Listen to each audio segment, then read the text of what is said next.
시청자 여러분 안녕하십니까. 시사토론텐 정병준입니다. 17명의 사상자를 낸 학동 참사에 대해서 지금 경찰이 수사를 벌이고 있는데요. 이거 파면 팔수록 엉킨 실타래처럼 각종 비리 의혹이 드러나고 있습니다. 처음에는 안전사고에 대한 조사를 시작했는데 이 과정에서 불법 하도급 문제가 나왔고요. 이 불법 하도국에 조폭이 개입됐다는 정황이 드러났습니다. 또 공무원들의 유착 의혹도 나왔습니다. 오늘 구속된 감리자를 선정하는 과정에서 공무원들이 관여했다는 그런 정황이 나타났습니다. 하나부터 열까지 정말 총체적인 비리 덩어리다 이렇게 표현해도 지나치지 않을 것 같은데요. 이런 비리들이 엉키고 설켜서 17명의 사상자를 낸 학동 참사가 일어나는 겁니다. 또 그동안 지역사회의 많은 우려에도 불구하고 이 지역의 재개발, 재건축이 왜 이렇게 끈질기게 진행되어 왔는가를 가늠케 하는 그런 상황이 되기도 했습니다. 시사토론텐 오늘은 복마전으로 드러난 재건축, 재개발 문제 어떻게 하면 바로잡을 수 있을지 오늘 토론해 보겠습니다. 오늘 토론 함께해 주실 분들 소개해 드리겠습니다. 이상배 광주광역시 도시재생국장 나오셨습니다. 네, 안녕하십니까?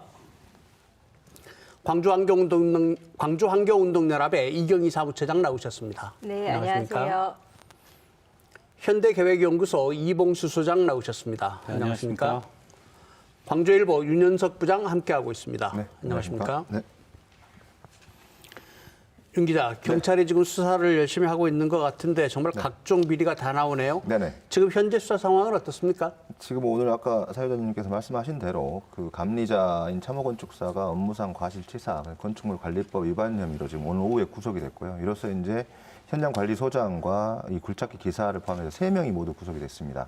19명이 현재 입건이 된 상태인데요. 오늘 또 중요한 뉴스 중에 하나가 이제 동구청의 7급 공무원이 이 감리 선정 과정에서 부정청탁을 받았다. 이게 확인이 돼서 이 부정청탁 금지법으로 입건이 됐고요.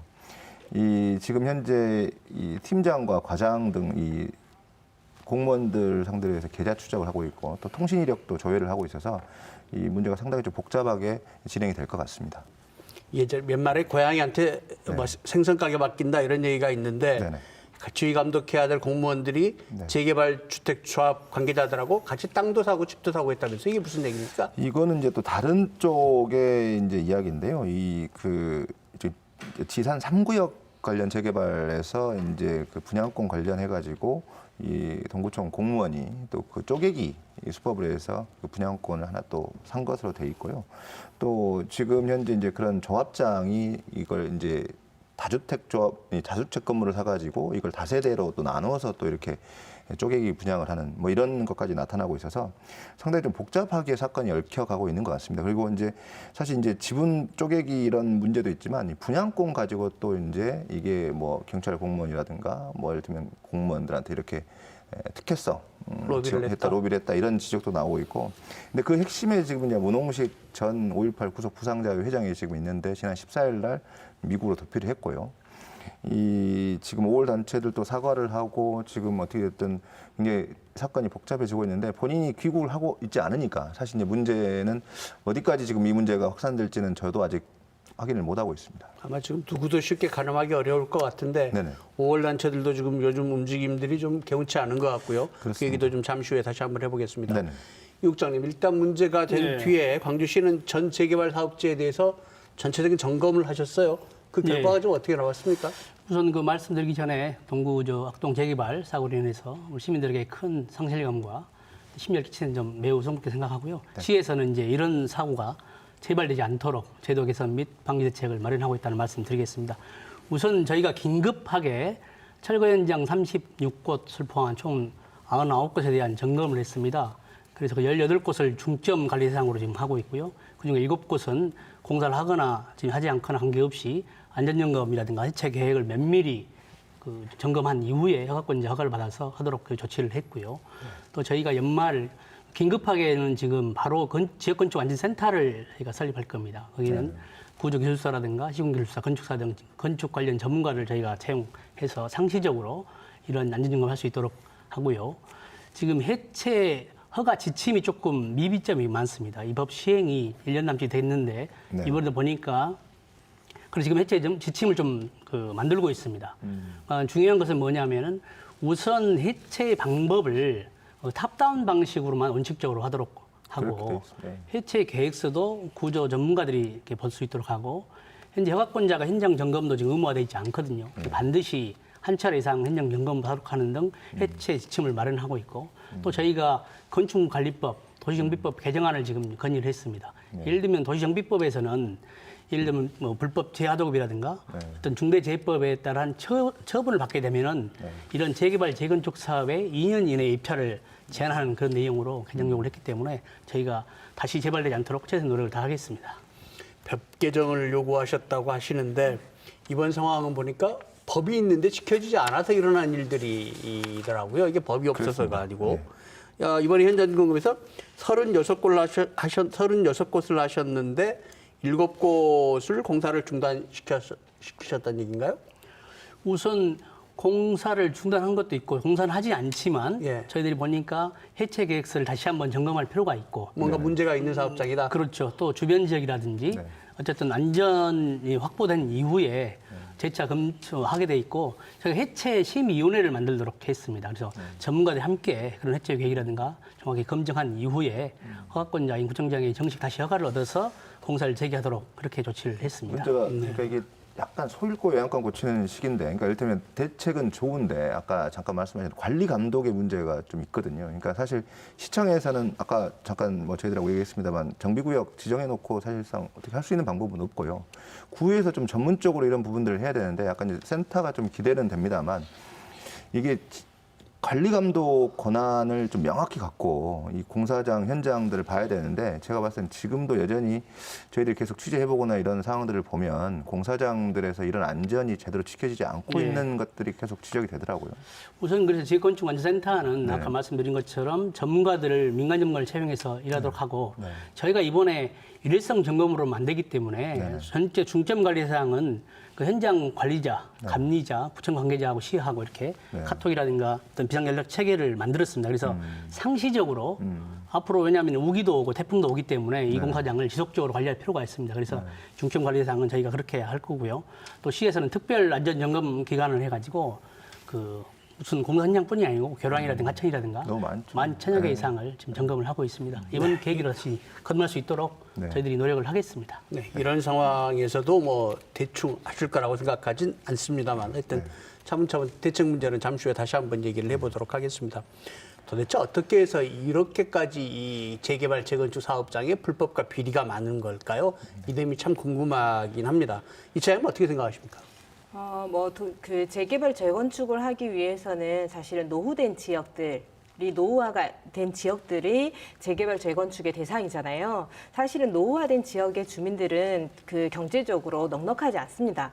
근데 이 경제적으로 넉넉하지 않은 사람들이 그 조합도 만들어야 되고 정비 계획도 세워야 되고 그다음에 인허가 절차들도 거쳐야 되는. 근데 그 과정에서 사실은 막대한 자금들이 소요가 되죠. 그렇기 때문에 이 추진위 아니면 준비위 단계에서부터 시공사들이 각종 이제 로비들을 하고 시공사 선정하는 과정에 그 결탁들이 있기도 하고요.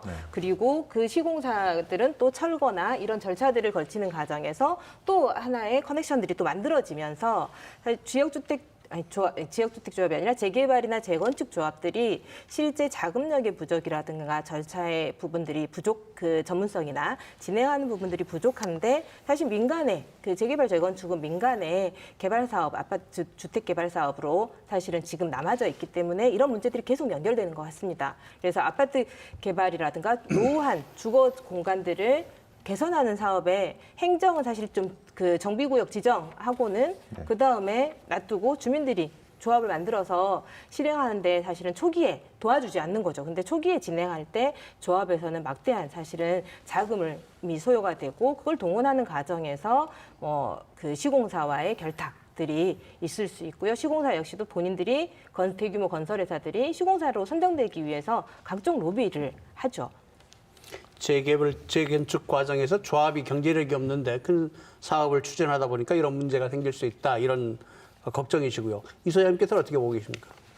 방금 말씀하신 내용이 가장 큰 이유 중에 하나인데요. 그 건설업계 관계자의 말을 들어보면 그 재개발 재건축 초기 단계에 필요한 자금을 정비 시공업체가 대여금 형식으로 제공하다 보니까 방금 말씀드린 것처럼 비리가 싹틀 여지가 많고 이들 업체는 또 조합장이라든지 이런 분들하고 이제 짜고 특정 공사업체를 선정한다든지 네. 그런 부분에서 뇌물 받아 서로 나누는 일도 발생하고 네. 그런 상황입니다.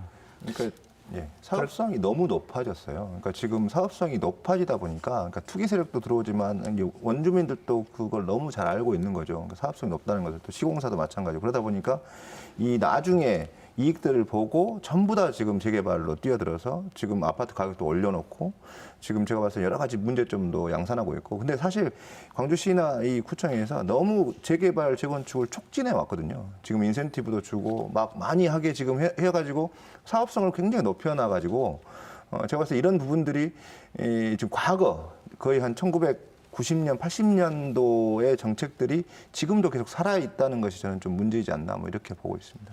사실은 도시공동체나 도시경관 측면에서 보면은 광주에 요즘 뭐 동강주 들어오는 골목이라든가 그다음에 앞으로 또 양동 쪽이라든가 이런데 재개발 재건축 다 되고 나면 광주는 도대체 스카이라인이라는 것도 없고 이거 이웃 동네하고 이 아파트 단지하고 너무 큰 차별이 나고 도대체 이런 문제를 어떻게 극복해 나갈지 앞으로 참 사실 거의 답이 없는 상황인데 말이죠. 이거 지금 재개발 재건축 광주에서 어느 정도나 추진되고 있습니까? 지금 그 전체적으로 보면 재개발이 33곳, 또 재건축이 13곳인데요. 실지 착공이라든가 관리 처분이 된 곳은 재개발이 14곳, 재건축이 한 4곳 정도에서 한 18곳 정도가 실제로 되고 있습니다. 그래서 방금 말씀하신 것처럼 그 여러 가지 도시의 어떤 경관이라든가 도시계획적 문제가 많아서 우리 시는 이제 지난번에 도시건축 선언을 저희가 했고요. 도시건축 선언에만 그치면 안 되기 때문에 그의 이행 이제 매뉴얼도 저희가 마련을 했습니다. 그리고 지금 크게 그 말씀드리고 싶은 것은 지금 재개발이라는 사업이 초기 시작에서부터 어떤 구획 지정에서부터 착공까지나 준공까지 굉장히 시간이 깁니다. 근데 그렇습니다. 보통. 지금 진행되고 있는 것들은 되게 종전에 구획 지정된 것에서부터 지금 되고 있기 때문에 그래서 저희가 이번에는 그 재개발 기본 계획을 다시 수립을 하고 있거든요. 네, 그렇습니다. 우리 시 전역을 30개의 생활권으로 만들어서 저희가 이번에는 예정구역을 지정하지 않고 생활권번으로 이렇게 기준을 정할 겁니다. 기준에 합당한데 예를 들면 도저히 재개발 방식이 아닌 전면개발 방식이 아닌 지역에 대해서는 할 수 없이 불가피하게 전면개발을 허용하겠지만 그 밖의 지역에 대해서는 도시재생사업을 유도하는 그런 계획을 수립하고 있기 때문에 앞으로 이런 무분별한 재개발은 앞으로 좀 하기 어려울 것이다. 근데 생각을 하고 있습니다. 문제가 지금 현재 이미 지정돼 버린 데가 문제라는 거죠. 그러니까 지금 현재 2025 도시 및 주거환경 정비 계획을 보면 사실 지금 저희가 기존의 사업보다 한 20% 정도를 더 줘요. 용적률 인센티브를. 그러니까 더 높여주는 거죠, 건물을. 그러니까 지금 보니까 재개발 사업의 평균 용적률이 236% 정도 되고요. 재건축 사업이 240% 정도 됩니다. 근데 이렇게 되다 보니까 이게 지금 현재 진행되는 아까 말씀하신 46곳을 평균 높이를 따져보니까 26.85층이 나와요. 그러니까 지금 현재 계획하고 있는 거 지금 도심부를 다 봐보면 이게 평균으로 전부 다 26층 이상으로 다 올라온다는 거죠. 그러니까 아까 사진께서 말씀하신 대로 도심의 스카이라인이 없어지는 겁니다. 그러니까 사실 지금 무등산을 다 볼 수가 없는 거예요. 지금 안 올라와서 그렇지. 그러니까 저는 이제 사실 이런 거죠. 지금 현재 있는 것들에 대한 대책을 요구하는 거지. 지금 이 나중 2030년 계획 가지고 생활권 만들고 예정구역 지정하는 건 굉장히 좋지만 지금 있는 걸 과연 어떻게 할 것인가에 대한 부분도 대책에 포함을 좀 해야 된다. 이렇게 보는 거죠. 좋으신 말씀이고요. 사실은 지금 저희가 그동안에 민선 7기에서 재개발, 재건축이 진행되지 않는 곳 4곳을 집권 해제한 바 있습니다. 그래서 이번에 아까 말씀한 것처럼 46곳이지만 실질적으로 재개발이 추진되고 있는 것은 18곳이고 재건축 4곳이거든요. 그래서 이번에 기본계획 수립할 때 실질적으로 조합이 결성이 안 됐거나 추진이 결성되지 않거나 하는 데는 과감하게 저희가 재개발, 재건축 지역을 해제할 겁니다. 그리고 아까 말씀드린 것처럼 우리 이제 도시의 역사나 흔적이 많이 사라지고 있고 하기 때문에 원도심 이내, 일순환도로 안쪽에서는 저희가 전면 개발보다는 도시 재생 사업을 본격적으로 할 수 있도록 그렇게 할 계획이고요. 그래서 이번에는 아까 말씀드린 것처럼 정말 불가피하게 전면 개발이 아니고서는 주거 환경을 노불량을 개선하기 어렵다 하는 것에 대해서는 재개발을 허용하되 그렇지 않은 것에 대해서는 저희들이 신규 재개발은 굉장히 역지할 계획이라는 것을 분명하게 말씀드립니다.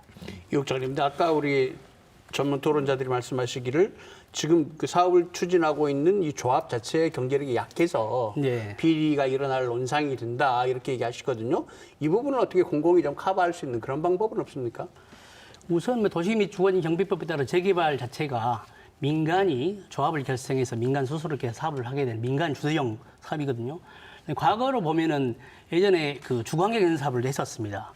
LH가 했던 양림동, 그렇습니다. 광림동이 막 주거환경 개선 사업인데 사실은 그거는 이제 사업성이 안 나와서 이제 LH가 했던 것이고요. 실질적으로 사업성이 나온다고 하면 민간 스스로 하기를 더 이렇게 희망하거든요. 다만 말씀처럼 그렇다 하더라도 앞으로 공공이 좀 그 개입할 필요성이 굉장히 있다고 봅니다. 그래서 예를 들면 앞으로 추세가 택지 개발의 추세보다는 뭐 주거 복지라든가 도시 재생이라든가 이런 사업을 공공이 아까 말씀드린 것처럼 어떤 조합이 추진해 가는 과정에서 공공의 어떤 도시공사라든가 LH라든가 과정에서 좀 지원할 수 있는 그런 방안으로 좀 바꿔가야겠다 이 생각을 하고 있습니다. 지금 현행 제도에서는 별 그 공공이 개입할 수 있는 뚜렷한 방법이 없으신 것 같은데 그렇다면 문제를 제기했던 이소영 얘기를 좀 들어보죠. 이거 어떻게 방법이 있을까요?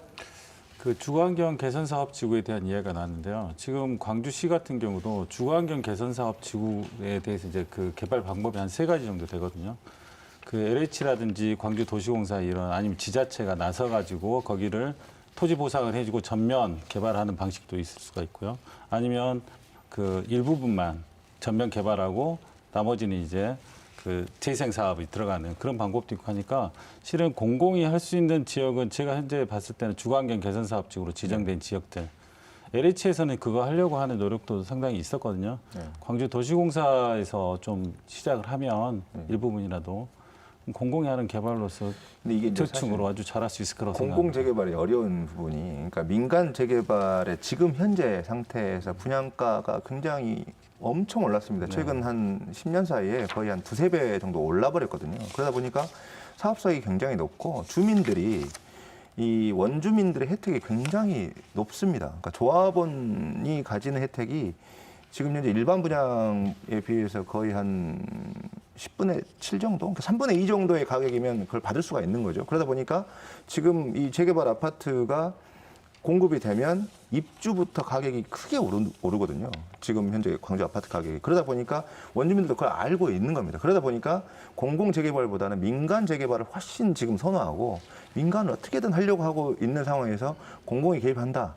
여기를 민간들이 쉽게 이 주민들이 인정하기가 어려운 현실인 것 같습니다.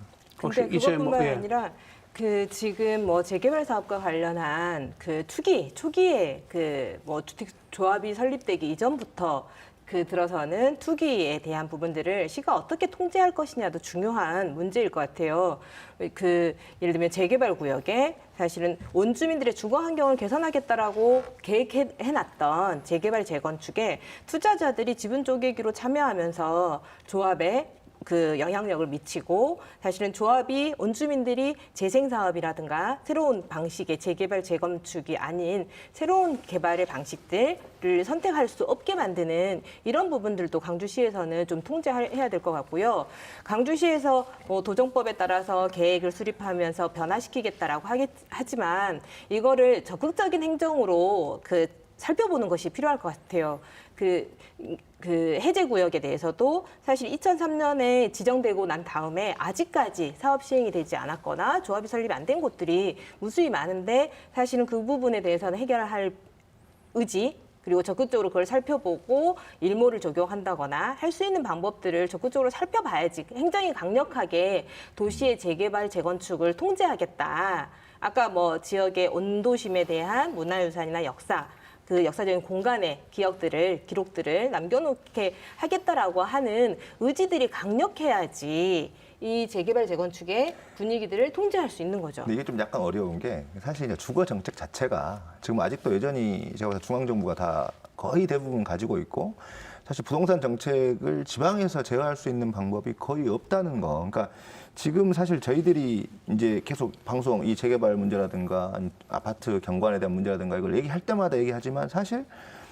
지방자치단체가 할 수 있는 것이 그렇게 많지가 않다. 그래서 저는 사실 계속 어떤 지방 분권 차원에서도 부동산 정책이나 주거 정책을 사실상 지방으로 이양해야 된다라고 저는 계속 주장을 해왔는데 그게 실패를 하더라도 여러 번 학습을 좀 해야 된다라는 생각인데 사실 이 재개발 문제를 과연 지금까지 모르고 있었냐? 저는 아니라고 보거든요. 그러니까 정부도 지자체도 지금 다 알고 있었지만 이 사고가 나기 전까지 이걸 들여다보지 않았거든요. 근데 제가 이 뭐 방송 준비하면서 좀 약간 재밌는 자료를 하나 봤는데 2019년 2월에 정부에서 정책 자료를 하나 냅니다. 그 뭐였냐면 이게 이 재개발 비리가 사실상 그 생활 적폐다.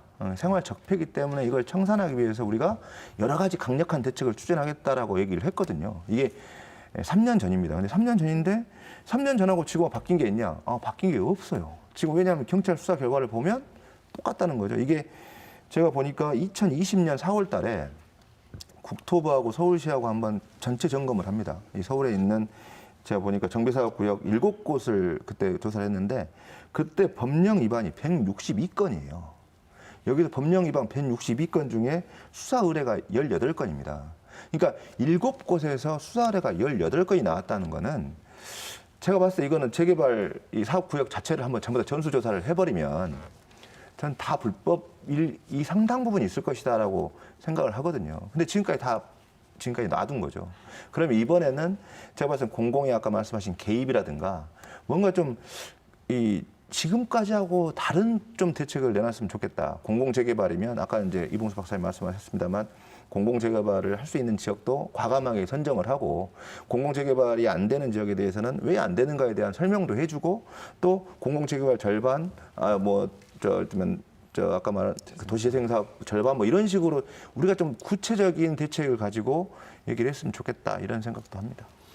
이번 사건을 보면은 그 학동 4구역 여기 조합장이 예전에 학동 3구역 조합장도 했다고 하더라고요. 그럼 예. 이분은 직업이 조합장인가요? 여기 가서 조합장하고 저기 가서 조합장하고 가족들이 또 이렇게 총무이사도 하고 아들이 총무이사하고 뭐 가족들이 쪼개기도 하고 뭐 여러 가지 형태를 보였더라고요. 그러니까 이게 사실 그러니까 제가 봤을 때 이런 조합장의 선거부터 사실 굉장히 좀 비리나 부패가 있을 가능성이 굉장히 높다. 저는 그렇게 보고요. 사실 왜냐하면 이게 이권하고 연결돼 있기 때문에 저는 사실 아까 잠깐 말씀드렸습니다만 이 가장 문제가 되는 게 시공사 선정부터 이 문제가 됩니다. 철거업체 선정. 업체 선정에 사실 시나 지방자치단체가 좀 저는 개입을 해야 한다. 예를 들면 국가계약법이라든가 지방계약법을 적용할 수 있는 방안을 찾아야 된다. 아니면 공공재개발을 아까 말씀하셨는데 공공재개발을 도시공사라든가 LH가 토지 수용을 해서 이 부분을 풀든가. 그러니까 여러 가지 방식들을 좀 각각의 이 구역마다의 특징을 가지고 좀 적용을 해서 대책을 좀 내놨으면 좋겠다. 뭐 이런 생각을 합니다. 몇 가지 말씀드리면은 네네. 그 기자께서 말씀하셨습니다만 저희도 지난 2019년도에 그 재개발 조합 점검을 했었습니다. 그때 이제 변호사하고 그 감정평가사, 회계사, 한국부동산원은 함께 했었고요. 전체 156건에 대해서 행정처분을 했고요. 그중에 고발을 43건, 수사를 13건 정도 했었습니다. 금년도에도 저희가 5월 달부터 4곳을 점검을 했었거든요. 근데 아까 말씀드린 것처럼 아마 앞으로는 그렇습니다. 저희들이 이제 그 관련 회계 전문가들하고는 좀 했었는데 앞으로 그 경찰이나 수사가 기관들과 함께하는 방안도 좀 그 알아보고요. 그럴 생각을 갖고 있습니다. 왜냐하면 저희들이 미처 파악할 수 없는 것들이 굉장히 많기 때문에 그렇다고 말씀드리고요. 또 도정법에 잠깐 말씀드리면 사실 현재 도정법은 정비구역 지정은 시가 도시계획위원회에서 열어서 정비구역 지정하게 되면 나머지 추진위 구성이라든가 조합 설립, 관리 처분 계획, 착공, 뭐 사업계획 승인 모든 게 이제 구청에서 이루어지게 돼 있거든요. 그런데 구청도 보면 이렇게 조합이 민간 주도형을 하기 때문에 거기에 무슨 계약 문제에 구청에서 쉽게 이렇게 놔줄 수 없는 그런 형태로 돼 있습니다. 그래서 저희가 이번에 이제 그 아까 말씀드린 것처럼 생활권 계획으로 바꿔보자 한 이유는 뭐냐면은 지금 예정구역을 미리 지정해 놓기 때문에 그 예정구역에 벌써 이렇게 쪼개기도 들어가고 어떤 투자나 투기 이런 게 막 들어간단 말이죠. 예를 들면 거기에 재개발 될 걸로 예상을 하고 벌써 부동산이 과열되고 어떤 투기가 일어난다고 봅니다. 그래서 저희가 이런 예정구역을 지정하는 것이 이렇게 별로 주거정책상 바람직하지 않다라고 판단을 했고요. 그래서 저희는 30개 생활권 권역을 두고 거기에 기준을 명확히 많이 줄 겁니다. 그리고 거기 가장 큰 또 기준 중에 하나가 거기 살고 있는 원주민들은 또 반대하는 경우가 많아요. 의외로 이제 거기에 이제 정비구역에 이렇게 이주하신 분들이 상당히 재개발을 원하기 때문에 원주민들이 동의하지 않으면 동의율을 굉장히 높일 겁니다. 동의하지 않으면 하기 어렵게 하고 원주민들 이주로 할 수 있도록 하고 아까 말씀드린 것처럼 그런 생활권 계획이 된다면 정비 예정구역이 없기 때문에 아마 많은 그 변화가 있을 것으로 생각을 하고요. 꼭 불가피한 경우 아니면 저희가 반복해서 말씀드립니다만은 전면 재개발 방식은 좀 지향하도록 그렇게 네. 할 계획임을 분명히 말씀드립니다. 이 소장님, 지금 시에서는 전면 재개발 방식을 지향하겠다 이렇게 이제 입장을 네. 정했다 이렇게 말씀하시는데 지금 그 구도심 쪽 아무래도 이제 오래됐으니까 손을 봐야 될 여러 가지 그런 지역들이 있지 않겠습니까? 네. 이런 지역들을 좀 더 낮게 리뉴얼할 수 있는 이런 다양한 방법들이 있을 텐데 도시 재개발이 아니더라도 어떤 방법들이 있다고 생각하십니까? 실은 방금 말씀하신 내용처럼 재개발 재건축이 아닌 도시 재생 사업 측면에서 이제 접근하면서 이제 과거에 동명동 같은 경우가 재개발 지역이었는데 거기를 해제하고 도시 재생 뉴딜 사업을 집어넣었거든요. 지금 그게 한 2년째 가고 있는데 성과를 조금씩 내기 시작하는 것 같고요. 또 다른 지역들 같은 경우도 이제 셋들마을 사업이라든지 아니면 소규모 재생 사업 이런 걸로 해서 기존 단독주택지를 좀 주거 환경을 개선하고 그다음에 그 온주민들이 거기에 계속 살 수 있게끔 할 수 있는 그런 계획들을 지금 많이 수립해서 진행은 하고 있습니다. 하지만 다 아시다시피 그 기반 시설이라든지 이렇게 낙후된 지역에 대해서 그 기반 시설을 확충해주고 하는 게 상당히 어려운 사업이거든요. 돈도 많이 들고. 그래서 주민들이 바로바로 느낄 수 있어야 되는데 어떤 만족감이라든지 그런 것이 없기 때문에 아파트라든지 아니면 재개발을 더 선호를 하는 그런 목소리가 좀 커지고 있는 상황입니다. 그러니까 사실 기반 시설이 굉장히 중요하거든요. 그러니까 상하수도라든가 기본적으로 도시가스. 도로라든가 도시가스라든가 이런 것들이 지금 안 들어간 상태에서 도시재생 사업만 한다고 해서 이게 되는 게 아니거든요. 그러니까 사람이 살 수 있게 해줘야 되는데 제가 이제 사실 취재해 보면서 여러 지금 이렇게 단독주택 지역들을 좀 돌아다녀 보면 아직도 하수구 냄새가 나는 경우가 있습니다. 근데 이게 사실 시가 저는 아까 이제 국장님 나오셔서 계속 좋은 말씀하시고 좋은데 사실 이런 것부터 그러니까 기존의 이 재개발 재건축이 아니고 도시재생 사업을 할 수 있는 데에 대해서 기반 시설을 얼마나 빨리 넣어주느냐 주민들이 이 어떤 생활에서 오는 불편들을 얼마나 빨리 없애주느냐를 가지고 좀 생각을 해봐야 되는데 저는 이게 거의 안 되고 그냥 좀 이런 말씀드리면 좀 그런 거 외형만 이쁘게 이렇게 바꾸는 것에만 좀 신경을 쓰다 보니까 도시재생 사업이 사실 성공하기가 어렵다. 그러니까 저는 좀 누차 말씀드리지만 좀 이런 단독주택 지역이 이 아파트에 버금갈 수 있게 편하게 살 수 있는 좀 그런 공간이 돼줘야 주민들한테도 계속 살라고 얘기를 할 수 있는 거거든요. 근데 지금 이렇게 불편하면 저라도 제가 들어가서 살기 어렵겠습니다. 충분히 공감할 수 있는 내용이고요. 다만 거기 약간의 도시 개발의 역사가 좀 있습니다. 예를 들면 예전에 보면은 주거환경 개선 사업을 했거든요. 근데 되게 주거환경 개선 사업에 물리적 개선에 방점이 많이 찍혔죠. 그렇죠. 소방도로 개선하고 주차장 만들어주고 공원을 조성하는. 그렇기 때문에 지금 도시재생 사업은 그런 물리적 개선이 아니고 그렇죠. 주민들의 어떤 커뮤니티라든가 소프트웨어 어떤 모여서 쪽이죠. 이렇게 하는 프로그램이라든가 이쪽에 좀 방점을 찍혔거든요. 좀 이렇게 합쳐져야죠. 근데 이제 융합돼야죠. 또 보니까 네. 정말 주민들이 생활에 불편한 예. 하수도라든가 네. CCTV라든가 방범이라든가 그런 것들이 좀 안 된 점이 있어요. 그래서 저희가 앞으로 이제 재생 전략 계획을 짤 때는 네네네. 정말 전면 개발이 아니고 도시 재생하겠다고 하면 그 주민들에게 실질적으로 좀 도움이 될 수 있는 그런 사업을 하고요. 또 지금까지 어떤 단점이 또 있냐면 도시 재생 사업이라고 하더라도 공통적인 그런 인프라는 지원이 되지만 그렇죠. 어떤 개별적인 것은 좀 지원이 안 됐거든요. 근데 저희가 앞으로 이제 어떤 대출이라든가 이런 것들 지원하는 간접 지원을 하더라도 그러니까 자부담도 어느 정도 부담시키면서도 이제 아까 대출 말씀하셨는데 그 비용을 좀 그러니까요. 어떻게 장기간으로 갈 수 있게 뭔가 만들어주는 시스템을 함께 고민해야지. 그러니까 금융적 시스템도 저는 함께 좀 봐줬으면 좋겠다. 그리고 이제 거기에 무슨 사회복지라든가 일자리라든가 다양한 분야가 우리 함께 어울려야 될 것이 많기 때문에 그런 방향으로 노력을 하겠습니다. 아니 2025 도시 및 주거환경 기본계획을 보니까 주거환경 관리 사업이라고 하는 사업이 있더라고요. 공공이 금방 얘기했던 저층 주거 지역, 일종 주거 지역들의 주거 환경들을 개선하기 위해서 인프라를 만들고 어쨌든 공공이 이제 하는 사업인데요. 그런 사업들의 강주는 진행하는 게 없더라고요. 그러니까 계획에는 세 곳을 계획에 담았지만 실제 저층 주거 지역을 건강하게 건전하게 주거 공간으로서 완성해 나가는, 변화시켜 나가는 사업들은 도시재생 사업, 누질 사업으로 하는 거 외에 사실 별로 없다. 그러다 보니까 일종 주거 지역이 그 주거 환경을 개선하려면 뭐 지역주택조합 사업으로 해가지고 이종이나 뭐 이런 종상향을 하거나 아니면 재개발 재건축 지역 지정으로 그 재개발 재건축 사업을 하거나 하는 그런 방법밖에 선택할 수 없게 하고 있는데요. 좀 적극적으로 다양한 주거의 공간들을 만들어 나갈 수 있고 주민들이 직접 뭐 세 필지, 네 필지를 합쳐서 뭐 주택협동조합을 만들거나 할 수 있는 다양한 사례들을 만들고 지원해 주는 것들이 필요한데 그걸 광주시에서는 재개발 재건축에 사실 거의 맡겨놓고 시민들의 주거 공간에 대한 그 다양한 대안들을 제시하지 못하는 부분들이 있다고 보여지고요.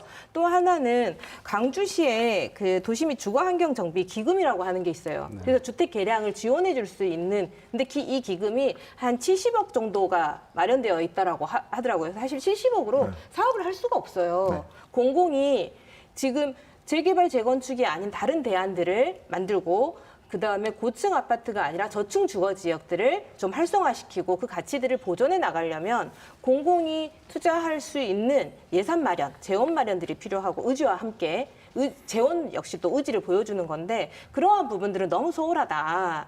근데 이번에 사실 저희들이 바꾸지 못하면 앞으로 다시 바꿀 수 있는 기회가 있을까 하는 생각들이 듭니다. 근데 처장님이 말씀하신 내용도 맞는 말이긴 한데 실은 광주뿐만 아니라 방금 말씀드린 소규모 재생 사업이라든지 새뜰마을 사업 이번 문재인 정부 때 이제 누딜 사업 이전부터 계속 해온 사업들이 있어요. 네. 그게 그 주거환경 개선 사업하고 같이 연관돼서 물리적 환경도 개선하고 그다음에 커뮤니티도 복원해서 네네. 그 공동체라든지 이런 데 활성화될 수 있도록 하는 사업들이 있는데 지금 그게 완전히 끝난 게 한두 곳 정도밖에 안 돼서 저희들 눈에 잘 안 띄고 그럴 뿐이지. 효과가, 네, 이제 그런 것들이 이제 점점 생기고 하면 물론 이제 또 다른 문제가 또 생기겠죠. 그런 어떤 시설들을 어떻게 관리하느냐 뭐 이런 문제도 생길 수 있겠지만 그리고 또 지속적으로 할 수 있는 방법이 뭐냐. 이런 것에 대한 고민도 있겠지만 전혀 이 재개발 재건축으로만 지금 이게 이어져 가는 건 아니다. 사업들이. 그렇지만 조금씩 제가 봤을 땐 뭐 네네, 그런 부분들도 그러니까 뭐 있다. 기금이 좀 작다고 말씀하셨는데 좀 저희가 볼 때 이렇습니다. 지금 문재인 정부 들어와 저재생 사업을 적극적으로 하지 않습니까? 우리 시도 18곳을 하고 있거든요. 네, 상당히 많습니다. 근데 거기에 이제 국비가 한 1,700억 정도 저희가 투자를 하고 있고 매칭 사업 아니겠습니까? 그래서 시가 한 1,100억 정도, 구청이 한 600억 정도 하고 있거든요. 그러니까 어떻게 보면은 아까 말씀 주신 것처럼 저희들도 그 인프라라든가 여러 가지 사업을 하고 싶은데 그러기에는 지방비 부담이 너무 너무 커요. 크고 많기 때문에 어려움이 좀 있거든요. 하여튼 그렇다 하더라도 저희가 지금 그 도시 재생 전략 계획도 수립하고 지금 재건축 같은 사업들은 되게 주공아파트 5층짜리 정도만 되고 사실 15층, 2층짜리는 재건축도 굉장히 어렵거든요. 네네. 지금 도시 그 재건축에 리모델링 기본계획도 수립을 하고 있습니다. 그래서 다양한 주거 정책을 지금 마련하고 있기 때문에 리모델링도 좋은 것 같더라고요. 그래서 아까 어떤 낙후 지역이 이제 재개발 지역이 예정 지역이다. 또 재건축 예정 지역이다. 이렇게 지정이 되고 나면 어떤 문제가 생기냐면 그게 지정되고 난 뒤에 사업까지 한 10여 년도 가는데 그게 지정되는 순간 현지에 사는 주민들도 공공도 아무 손을 대지 않거든요. 네. 그냥 그대로 거기는 이제 낙후로 그냥 가는 네, 거죠. 그렇죠. 아무 대책이 없이. 그래서 이런 지정들이 굉장히 좀 조심해야 될 부분도 있는 건데 아까 이 차장님께서 말씀하신 부분에 낙후된 주거 지역에 SOC가 광주시가 하는 게 하나도 없다 이런 얘기를 하셨는데 그런가요? 사실입니까? 아까 말씀드린 것처럼 하나 먹는 건 저희가 아니고 너무 부족하다. 국비를 네. 해서 지금 3,400억 정도를 18곳에 이렇게 준비가 했거든요. 근데 재원이 더 마련되면 아까 말씀한 것처럼 더 이제 인프라를 좀 저희가 몇 차례 국토부도 좀 건의를 하고 했습니다. 그러니까 제가 봐서 국가에서 보다 그러니까 지방의 도시 재생에 대해서 국가에서 매칭 비율을 좀 더 낮춰야 된다. 그러니까 지방의 부담을 좀 더 줄여줘야 한다. 그러니까 그렇죠. 지금 왜냐하면 지금 제가 봐서 광주시 재정 형편에서 도시 재생에다가 막 이렇게 뭐 1천억 이상 막 2천억, 3천억 넣을 수 있는 상황이 아니라고 저희도 보여요. 근데 다만 저는 지금 도시 재생 뉴딜 사업을 하면서 그 아까 그 주거환경 개선 사업 이것이 동시에 이루어지고 동시에 가면서 이렇게 진행이 돼야 되는데 어떤 데는 생활 주거환경 개선 사업만 되고 어떤 데는 도시재생 뉴딜 사업만 되니까 엇박자가 나오는 케이스도 있고 하다 보니까 이제 아까 뭐 이치장님 말씀도 저는 그 말이라고 생각을 해요. 그러니까 저희들이 가시적으로 눈에 보일 수 있으려면 뭔가 좀 이 두 개가 동시에 작용되고 또 그런 것들이 좀 우수 사례로 모범 사례로 좀 이렇게 많이 알려지는 것이 좀 낫겠다 이런 판단도 드네요. 아니, 행정에서는 속도를 통제하는 게 필요할 것 같아요. 왜냐하면 재개발 재건축이 갖고 있는 그 도시 공간에 미치는 영향, 그리고 시민들이 느끼는 압박감, 부담감, 그리고 도시 공간에 대한 그 다음 세대에 물려줄 도시 공간에 대한 부담감들이 엄청 크죠. 그렇지만 그 재생이나 아니면 주거 환경 개선이나 뭐 이런 소규모의 그 주거 환경을 정비하는 사업들의 속도는 늦고 그것에 대한 영향력, 효과들은 또 늦은데 그 저층 주거 지역으로 있었던 곳들이 하루아침에 우리 그 천변을 따라서 아니면 금남로를 따라서 무등산 하순을 넘어가는 길에 보면 온통 사실은 도시가 공사판이에요. 그래서 이 공사판이 변화되고 나면 사실 공간 하나하나가 사실 성곽처럼 그 쌓여있고 일반 시민들은 그 공간을 출입도 못하는 이 거대한 공간들이 도시 공간들이 기형적으로 만들어지는 것들을 사실 우리가 재생에 대한 예산이 없을 경우들은 속도를 맞춰주는 것들이 필요하다라고 보여집니다. 그러니까 아까 말씀드린 것처럼 저희가 원도심 내에는 도시재생 사업을 하겠다고 말씀드렸는데 사실은 굉장히 좀 복합적으로 사업이 좀 이루어져야 되거든요.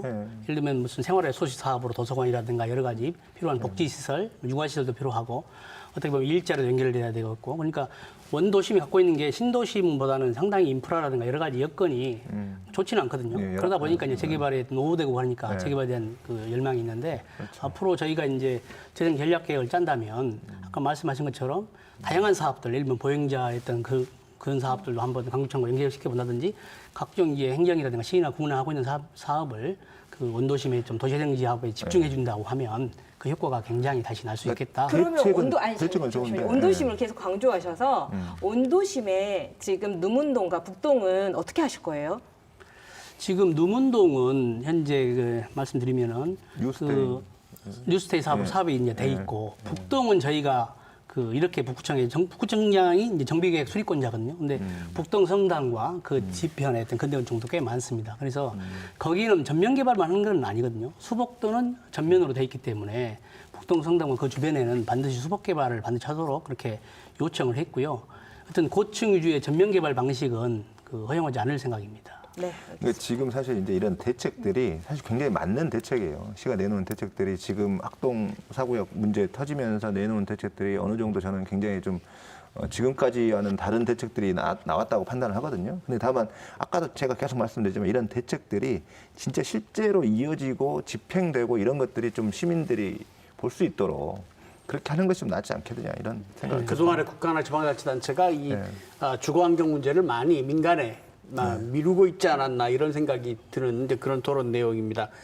그 부분은 잠시 좀 두고요. 기왕에 지금 도시재개발이 진행되고 있는 지역에 원래 살았던 분들, 원주민들, 세입자들 이런 분들은 지금 어떤 대우를 받고 있는지 혹시 문제는 없는지 그런 얘기를 좀 듣고 싶은데요. 이 국장 어떻습니까? 우선 좀 전에 좀 이야기 나왔습니다만 예전에는 원주민들이 정착률이 꽤 낮았거든요. 근데 최근에는 그 재개발 조합원들에 대해서는 상당히 그 가치가 일반 분양보다는 높습니다. 그래서 지금 저희가 조사해 보니까 원주민 정착률이 50%에서 많게는 80%까지 되는 것도 있습니다. 다만 저희가 세입자를 근데 위해서 그 원주민이라고 하는 게 거기 집을 가지고 있는 소유자입니까? 아니면 실제로 살고 있는 세입자입니까? 그러니까 현행 법상으로 따지면 이제 정비구역 지정 당시에 이제 거기에 거주하고 계시는 이미 분들을 상당 부분이 투기 세력이 말씀드리거든요. 들어왔다고 봐야 되죠. 그러니까 정비 구역이 지정된 다음이니까. 주택 소유자인 거죠? 그렇죠. 토지지정 소유자죠. 소유자죠. 예. 그러면 거기서 사실은 정말 돈 많은 분들은 그렇게 오래된 집 잘 안 살잖아요. 사놓고 이제 다른 네. 데가 살고 그렇죠. 세내 주는데 투자- 거기 살던 세입자들은 어떻게 되시는 건가요? 근데 지금 현재 그렇습니다. 세입자 임대주택을 반드시 전체 세대수의 8.5% 정도 짓도록 돼 있고요. 세입자들은 임대주택 우선 입주권이 있는데 그 종전에 보면은 이제 소셜 믹스라 해가지고 어떤 계층을 좀 섞는 그런 제도가 있었는데 사실은 지금 없어졌죠. 그렇게까지 뭐 크게 성공한다고 말하기는 어려운데요. 앞으로 말씀처럼 세입자들도 이런 재개발의 혜택을 좀 볼 수 있도록 이번 기본 계획을 좀 강화시킬 그런 계획입니다. 제가 보니까 이게 우리나라에서 재개발 역사가 1966년에 시작을 했더라고요. 서울 세운상가 재개발부터 재개발 고시가 됐는데, 그러니까 지금 1966년부터 지금까지 똑같이 반복된 얘기가 원주민들 재정착률이 너무 낮다였거든요. 그러니까 지금 대부분 보면 10%에서 한 서울 같은 경우에 30% 정도 되더라고요. 근데 이제 저는 사실 최근에 광주에서 이렇게 이 높은 이유를 좀 분석을 해봐야 된다. 예를 들면 이 양도세 문제가 있고요. 그 다음에 아까도 제가 말씀드렸지만 분양가 이 아파트 가격이 입주 후에 굉장히 급상승하는 추세에 있기 때문에 그 이익을 노리는 것도 있고요. 그 다음에 이미 지금 정비구역 지정 전부터 사실 그 예정구역, 아까 말씀하신 예정구역에 들어가서 사실상 아까 쪼개기도 하고 뭐 여러 가지 투자도 하고 투기도 하고 이런 세력들이 굉장히 광범위하게 있기 때문에 그 세력들이 지금 더 늘어난 거다라고 저는 생각을 하거든요. 사실 이 부장님께서 재정 청립이 늘어났다. 이건 긍정적인 효과일 수는 있겠습니다만 사실 그 안을 뜯어보면 이거는 이 도시의 어떤 투기화, 도시공간의 투기화와 또 좀 직결돼 있다. 저는 이렇게 좀 보고 싶습니다. 그러니까 저희가 볼 때는 재개발을 포함한 주정책적으로 말씀드리면 사실은 그 서구라든가 선진국에서는 네. 되게 공공임대, 공공주택이 한 20% 정도 됩니다. 그렇습니다. 그러니까 지금 재개발을 한다고 하지만 서민들이나 주거취약계층은 네. 분양가가 높기 때문에 못 네. 들어가거든요. 네. 그래서 저희가 발표한 게 광주형 평생주택 발표를 했지 않습니까? 그렇습니다. 그래서 옛날에 공공임대 그러면 굉장히 면적이 작고 네. 협소하고 외곽지에 있고 이러다 보니까 29제곱미터 도저히 뭐 시민들에게 선택받지도 못하고 또 그나마 이제 소득계층에 따라서 나눠졌기 때문에 그래서 저희는 이제 85까지 좀 늘리고 무주택 시민들이 들어갈 수 있도록 하고 어떤 가장 좋은 위치에다 이렇게 하려고 그럽니다. 그래서 그 아마 이런 부동산 시장 안정 조정책을 정확히 좀 수립하려고 하면 어떤 다른 뭐 정책도 있겠지만 점점 더 공공임대라든가 공공이 어떤 일정 분야의 어떤 책임져야 주거를 한다는, 네. 책임질 수 있는 그래서 이제 주거 취약계층을 돌볼 수 있는 그런 체계를 만들어야 된다 생각하고요. 어떤 그런 분야에서 우리 시가 조금 앞서서 할 수 있도록 그렇게 하도록 하겠습니다. 네. 광주 도심 재생 문제, 도심 재조정 문제를 얘기하다 보면 또 현안으로 빠뜨릴 수 없는 게 요즘 전남방직, 일심방직 부지를 어떻게 하느냐. 이것도 좀 지역사회 관심들이 많은데요. 여기에 대해서는 이경희 차장님 먼저 얘기를 좀 해주시겠습니까? 지금 그 세간에 도는 전남방직, 일심방직의 미래 모습, 뭐 그림들이 돌고 있죠. 그런데 사실 우리가 먼저 도시공간, 그 공간이 차지하고 있는 전남방직, 일심방직이 강주라고 하는 공간을 차지하고 있는 건 의미와 기능들이 상당히 높습니다. 그래서 먼저 지금 일반 공업지역으로 되어 있는데요. 네. 일반 공업지역으로 가치가 있는가? 저는 이걸 먼저 좀 점검하고 그 우리에게 지금 현재의 강주와 미래의 강주에 그 공간이 어떤 기능을 하는 게 강주를 활성화시키고 강주를 성장시키는 데 도움이 될 것인가라고 하는 걸 먼저 점검해야 될 것 같은데 지금 이미 그 세간에 도는 이야기는 아파트가 지어져 있어요.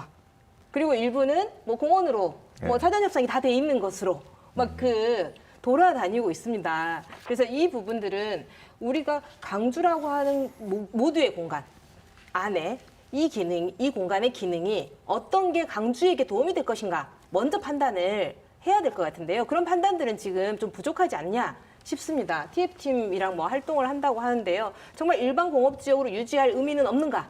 일반 공업지역으로서 기능은 더 이상 할 수가 없는가? 네. 라고 하는 것들이 점검이 되는 필요가 있습니다.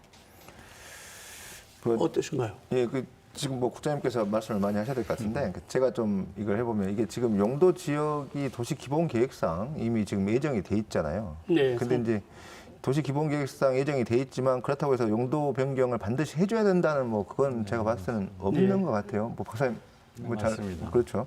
그러니까 그런 측면에서 보면 사실 이 용도 변경이라는 권한이 저는 사실 공공의 권한이라고 생각하거든요. 그러니까 이 공공의 권한을 최대한 좀 이용해서 그런 어떤 물론 이게 사유지이기 때문에 저희들이 이 사유지에 대해서 막 전부 뭐 공공으로 해야 된다 이런 얘기는 절대 아니고요. 다만 이게 용도 변경이라는 권한을 가지고 있는 공공이 거기에 충분히 맞게 역할을 하면서 시민들한테 돌려줄 수 있는 부분들을 좀 더 많이 확보했으면 좋겠다 이게 이제 제 바람입니다.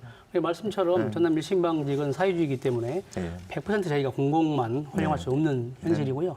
아마 말씀 주신 것은 전남 일심방직에서 저희한테 제안했던 내용을 좀 보신 것 같은데 그렇습니다. 저희가 분명하게 이야기를 했습니다. 그 공문으로도 이야기를 했고요.